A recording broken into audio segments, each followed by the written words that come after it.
Junta Directiva de Sendigastro por la invitación a esta charla que tiene una gran importancia debido a la alta frecuencia de esta infección a nivel global e incluso a nivel aquí en Panamá. Así que espero que los conceptos que se emitan en cuanto al abordaje del tratamiento de esta infección les sirvan mucho en el manejo en la práctica tanto pública como privada a todos los aquí participantes y a los estudiantes de medicina de la Universidad de Panamá que están aquí presentes para que tengan estos conceptos claros y más adelante los sigan ahondando para mejorar el abordaje diagnóstico y terapéutico de estos pacientes.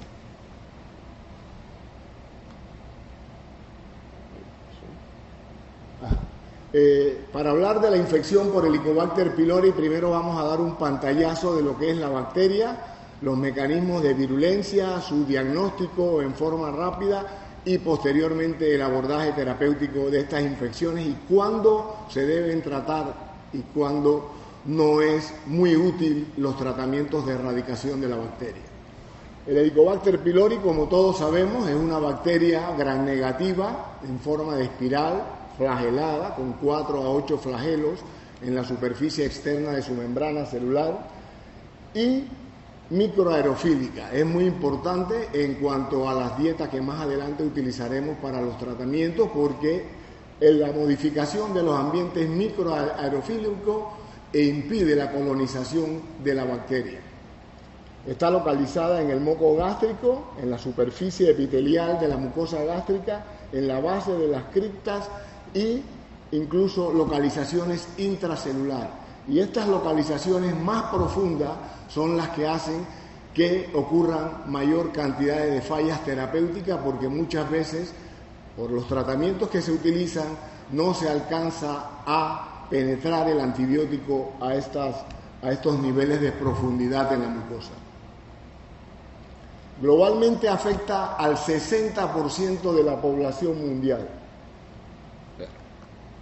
En los países desarrollados las prevalencias son menores debido a que las condiciones higiénicas son menores y esta infección está asociada a menores condiciones higiénicas o sanitarias en los países, vas a tener una mayor prevalencia de la infección. Los rangos en los países desarrollados varían entre un 20 a 40% y en los países subdesarrollados los rangos oscilan entre un 50 a 60% e incluso mucho más. Aquí vemos más o menos una gráfica de cómo está distribuida la prevalencia a nivel mundial y observamos que en los países desarrollados como Estados Unidos, Canadá, los países del norte de Europa, del centro de Europa, las prevalencias son inferiores al 40%, cosa distinta a lo que ocurre en Asia y en América del Sur, México y en los países africanos. Los países que están en el color gris son aquellos en donde no se tienen estudios de prevalencia, así que esta es desconocida. Pero me imagino que deben estar alrededor, al igual que los países en vías de desarrollo, de más del 60 o 70%. Para entender cómo la bacteria afecta al organismo, tenemos que conocer la etiopatogenia, ¿no? Cuáles son los factores que provocan que el Helicobacter pylori lesione la mucosa gástrica y condicione todas las alteraciones que veremos más adelante que produce. Uno de los factores más importantes para determinar la virulencia, o sea, la capacidad de daño de la bacteria, es la producción de ureasa. Esta enzima desdobla el amonio que se encuentra en el moco gástrico para producir amonio. La urea que se encuentra en el moco gástrico para producir amonio. Y este amonio va a provocar una alcalinización del moco gástrico, lo cual va a permitir una mayor proliferación o mayor crecimiento de la bacteria y per se el amonio es un inductor de una mayor respuesta inflamatoria en el huésped. Y aquí observamos las consecuencias de la producción de amonio en la mucosa gástrica, provoca una atracción de monocitos y polimorfonucleares del huésped lo cual va a liberar una serie de enzimas, de citocinas proinflamatorias, como la interleuquina 1B, la 2, la 6 y la 8, y toda esta acción en conjunto con otros factores que produce la bacteria van a provocar la lesión en la mucosa gástrica por afección a la microcirculación con posterior necrosis. Otro de los factores bacterianos implicados en la patogenia es la morfología flagelada. Estos flagelos le permiten a la bacteria una mayor movilidad dentro del moco para ir desplazándose en la mucosa hacia las capas más internas y desplazamiento regional dentro de la misma mucosa gástrica. Otras sustancias importantes en el daño son las adhesinas, que facilitan la colonización y persistencia de la bacteria dentro de la mucosa gástrica para seguir provocando el daño. Hay otras adhesinas como la HPA-A que inducen una mayor proliferación de linfocitos T y B, los cuales van a provocar la producción de más citocinas inflamatorias y un mayor daño. Otras citocinas importantes del Helicobacter pylori tenemos a la BAC-A y a la CAC-A. Estas citocinas se observan en el 60% de las cepas de Helicobacter pylori y son las que están mayormente asociadas a patologías como la gastritis atrófica, las úlceras gástricas y duodenales y el cáncer gástrico. Factores del huésped. Los factores del huésped son también muy importantes para determinar la evolución de esta infección. Los polimorfismos genéticos van a condicionar que el huésped tenga una respuesta inflamatoria de mayor o menor intensidad ante la presencia del Helicobacter pylori. Es por ello que en algunas personas la infección por Helicobacter pylori, los cambios que provoca no son tan severos como en otras, porque su intensidad de respuesta inflamatoria es menor. Factores ambientales que también pueden agravar la infección y perpetuarla: está el tabaquismo, la edad y las dietas, sobre todo las dietas bajas en antioxidantes, porque las dietas bajas en antioxidantes perpetúan un ambiente menos microaerofílico, lo cual le facilita seguir proliferando la bacteria. Vamos entonces al diagnóstico de la infección. El diagnóstico de la infección se realiza mediante pruebas invasivas y no invasivas. Las pruebas invasivas requieren el uso de la endoscopía para obtener la muestra y realizar la prueba. Aquí tenemos la prueba de ureasa, que es una de las más comúnmente utilizadas en endoscopía, en donde se toma una muestra y si la bacteria tiene la ureasa, va a cambiar el pH del medio en donde uno coloca la muestra de la biopsia a un ambiente alcalino, y eso provoca un cambio de coloración que nos indica que el paciente tiene la bacteria. La sensibilidad oscila alrededor de un 90%, con una especificidad de alrededor del 95%. Importante que cuando se tomen estas muestras, sobre todo pacientes que van a ser sometidos a endoscopía para estudios de gastritis crónica por Helicobacter pylori, se les suspendan por lo menos 15 días antes antibióticos e inhibidores de bomba de protones para que esta sensibilidad y especificidad mejore. Otra prueba es la histología, que es más que todo para describir el daño que está provocando la bacteria en la mucosa gástrica. Al igual que con las otras, mejora la sensibilidad y la especificidad con la supresión de antibióticos e inhibidores de bomba 15 a 20 días antes de la realización de la prueba. Utilizando estas tinciones se aumenta aún más la sensibilidad. Otras pruebas son pruebas inmunohistoquímicas, que son pruebas más costosas y más que todo están utilizadas para detectar helicobacter, que son sobre todo los multiresistentes o que las otras pruebas no han sido capaces de captar la infección, ¿no? Estas son pruebas que son un poco más costosas y que se realizan solamente en laboratorios de investigación. La prueba de PCR, que es la prueba que muy probablemente más adelante será una de las pruebas gold standard debido a su alta sensibilidad y alta especificidad, y además tiene la capacidad de determinar resistencias antimicrobianas de las cepas en donde se están tomando las biopsias. El problema de esta prueba probablemente va a ser el costo, pero yo creo que cuando ya esto se haga mucho más masificado, probablemente los costos bajen y esta sea una muy buena prueba para determinar sobre todo el tipo de gastritis crónica que tiene el paciente y a qué antibióticos el paciente es susceptible para dar un tratamiento dirigido.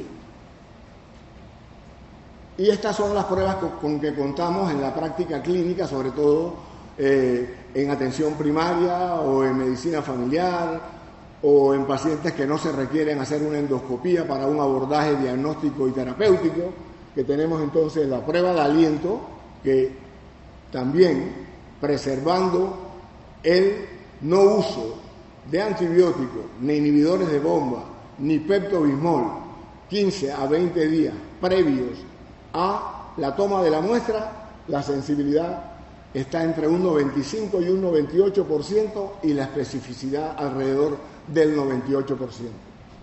El antígeno fecal tiene también alta sensibilidad y alta especificidad, y las pruebas serológicas que son utilizadas más que todo para determinación de prevalencia en grandes poblaciones. Su sensibilidad baja, sobre todo cuando son pacientes que son antígenos de Lewis negativo y entonces no alcanzan a producir anticuerpos para hacer positiva la prueba. Estas pruebas no tienen ningún valor en el paciente en donde después de haberse sometido a un tratamiento de erradicación se le realiza la prueba, dado a que los anticuerpos pueden persistir en el suero 8 meses o hasta un año o más, y entonces no te dan un buen indicativo de si la erradicación fue exitosa o no. El tratamiento del Helicobacter pylori. Lo importante en el tratamiento del Helicobacter pylori es definir a quién vamos a tratar. Esta bacteria está asociada globalmente al 15% de los cánceres a nivel mundial debido a la alta prevalencia de cáncer gástrico a nivel mundial. Y la bacteria provoca más del 90% de los adenocarcinoma gástrico tipo intestinal, que es el cáncer gástrico más común. Es casi alrededor del 70% de todos los cánceres gástricos. Además, el Helicobacter pylori es el agente causal de más del 95% de las úlceras duodenales no asociadas a antiinflamatorios y más del 60% de las úlceras gástricas no asociadas a antiinflamatorios. Y el 100% de los linfomas MAL, que es un tipo de linfoma no tan frecuente, pero que el tratamiento por la bacteria en los casos de linfomas de bajo grado puede erradicar este tipo de condición patológica.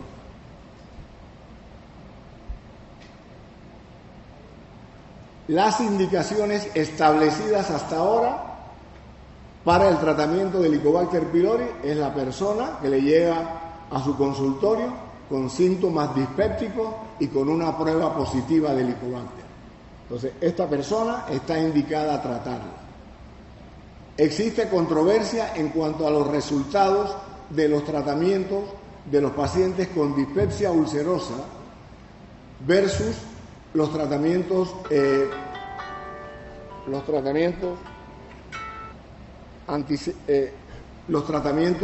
solamente de manejo de síntomas, ¿no? Se ha observado que la erradicación por Helicobacter pylori tiene una mayor tasa de mejoría de síntomas que dar tratamiento solamente sintomático, sea IVP, antiespasmódico o otro tipo de tratamiento. Definitivamente está indicada en la úlcera gástrica y duodenal secundarias a Helicobacter, en la gastritis crónica atrófica, porque puede evitar la progresión de la gastritis atrófica a un cáncer gástrico. En el linfoma MAL definitivamente está indicado. En el linfoma MAL está definitivamente indicado dar el tratamiento, y sobre todo en los linfomas MAL de bajo grado, pues pueden obtener tasas de curación de más del 80% con solo el tratamiento de erradicación del Helicobacter. En el consenso de Maastricht, debido a los antecedentes epidemiológicos que describimos anteriormente, ellos están considerando que debido a la alta prevalencia de la infección, todo paciente con diagnóstico, con una prueba diagnóstica certera de Helicobacter pylori positiva, se debe someter a un tratamiento de erradicación, pero hay duda y mucha controversia, sobre todo por la alta aparición de bacterias resistentes a los antibióticos, como veremos más adelante, y el gran porcentaje de síntomas asociados a estos tratamientos de erradicación. ¿Qué factores determinan que el tratamiento sea eficaz o no? 1. La adherencia de huésped a cumplir el tratamiento. Casi el 20 al 30% de las fallas terapéuticas a los tratamientos se deben a que las personas no completan el tratamiento por la aparición de síntomas molestos. 2 sería la complejidad del régimen. Hay regímenes que son bastante complicados por las cantidades de dosis que deben recibir al día, y esto hace que entonces las personas se equivoquen, no tomen el tratamiento como debe ser, y todo esto conlleva a aumentar la probabilidad de falla terapéutica. Al igual que el olvido, las personas se les olvidó ese día tomar el tratamiento, se lo toman al día siguiente y ya le has dado una ventaja a la bacteria para generar resistencia y provocar posteriores fallas terapéuticas. Lo otro es el costo, pues el costo del tratamiento es bastante importante, dado a que hay muchos antibióticos y sobre todo en las cantidades en que los pacientes tienen que comprar estos antibióticos que entonces muchos no pueden costearlo, entonces uno tiene que irse a regímenes en donde son menos efectivos, pero que los pacientes tienen una mayor capacidad de compra para poder cumplir el tratamiento. Muchas veces hay pacientes que son metabolizadores rápidos de inhibidores de la bomba de protones, sobre todo con omeprazol, pantoprazol o lansoprazol. Y entonces, si uno no ajusta las dosis, no alcanza a obtener un pH intragástrico adecuado para que los antibióticos puedan hacer la función de eliminar la bacteria.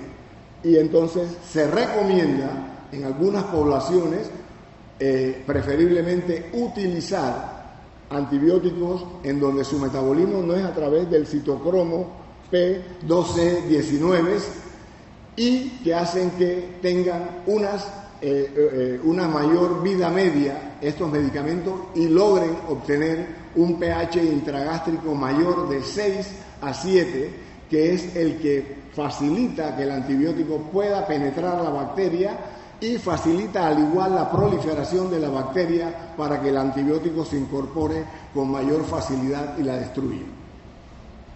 Y lo otro son horarios inadecuados de tratamiento, pacientes que toman el medicamento a 1 hora, lo toman a 1 hora en donde ya las condiciones de pH intragástrico no son las adecuadas y eso contribuye a las fallas terapéuticas.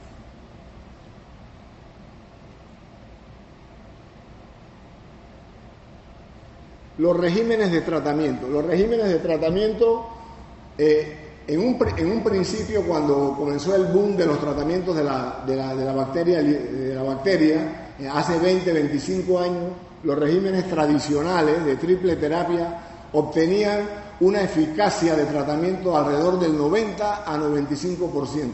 Posteriormente, fueron ocurriendo las famosas resistencias a los tratamientos y estas tasas de erradicación disminuyeron a niveles de 60 a 80%, que son cifras que no deben ser consideradas para no utilizar estos tratamientos.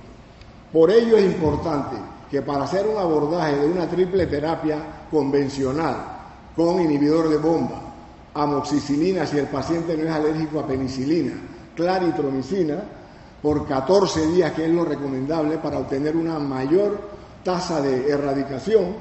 En estos casos se debe interrogar al paciente si el paciente ha utilizado por alguna razón claritromicina o cualquier otro macrólido como la citromicina, sobre todo ahora en la época post-COVID, en donde durante el COVID se utilizó mucha citromicina y estas resistencias antibióticas son cruzadas. O sea, si usted utilizó acitromicina y tenía Helicobacter y la bacteria hizo resistencia, lo más probable es que va a tener una resistencia a la claritromicina y va a tener una falla terapéutica importante en los regímenes que utilizan claritromicina, al igual que el metronidazol o al igual que los tratamientos con levofloxacina. Los tratamientos con levofloxacina usted tiene también que interrogar al paciente previo a ello si ha utilizado cualquier tipo de quinolona en tratamientos tanto de infecciones respiratorias o de infecciones urinarias, porque seguramente si lo utiliza el tratamiento le va a fallar.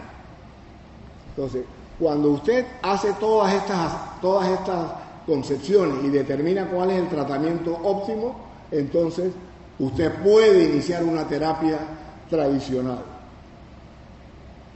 Cuando estas terapias fallan, entonces vienen los sistemas en donde se utilizan otro tipo de tratamientos con diferentes dosificaciones, que son tratamientos un poquito más complejos para el paciente porque los horarios ya no son cada 12 horas, sino que pueden ser cada 8 o incluso cada 6 horas, y eso es un martirio para que el paciente lo cumpla a cabalidad para tener una buena respuesta terapéutica al tratamiento.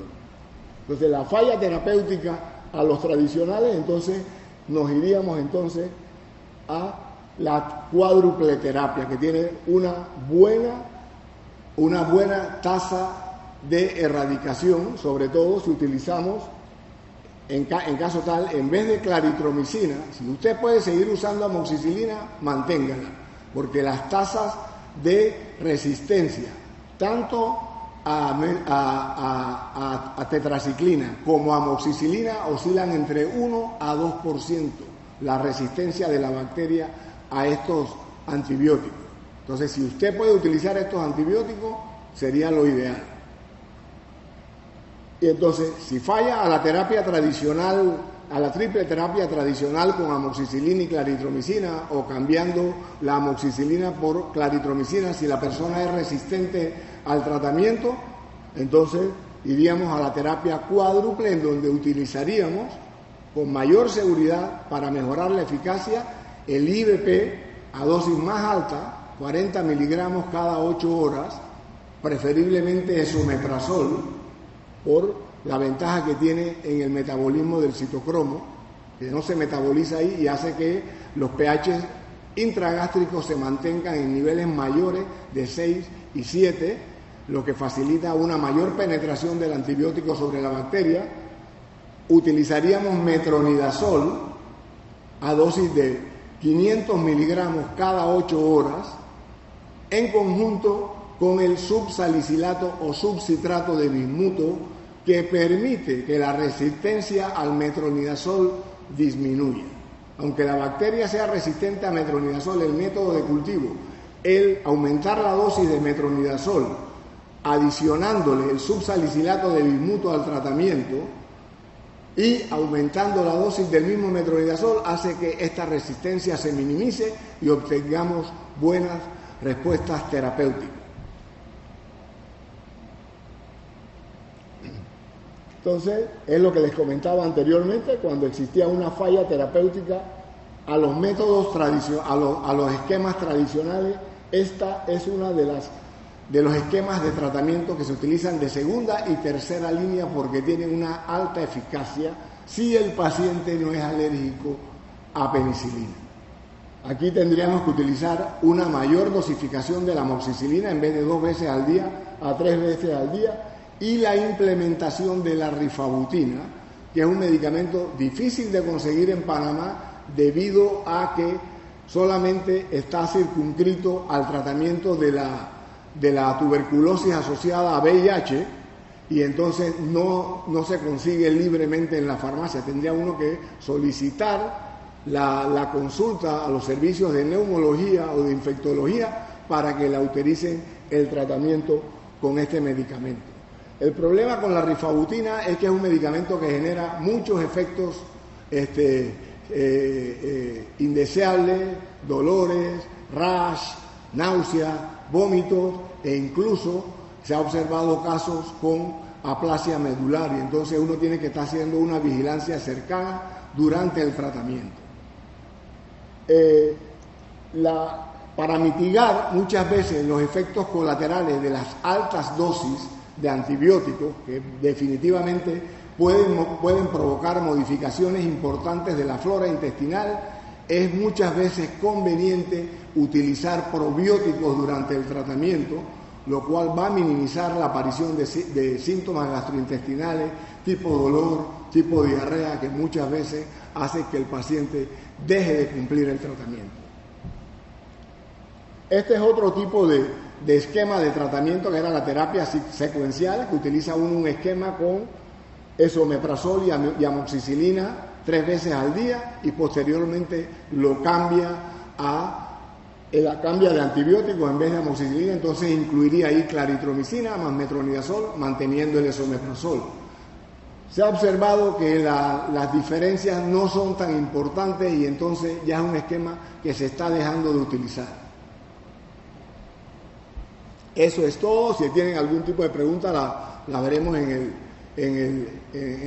la sesión de preguntas y respuestas y muchas gracias.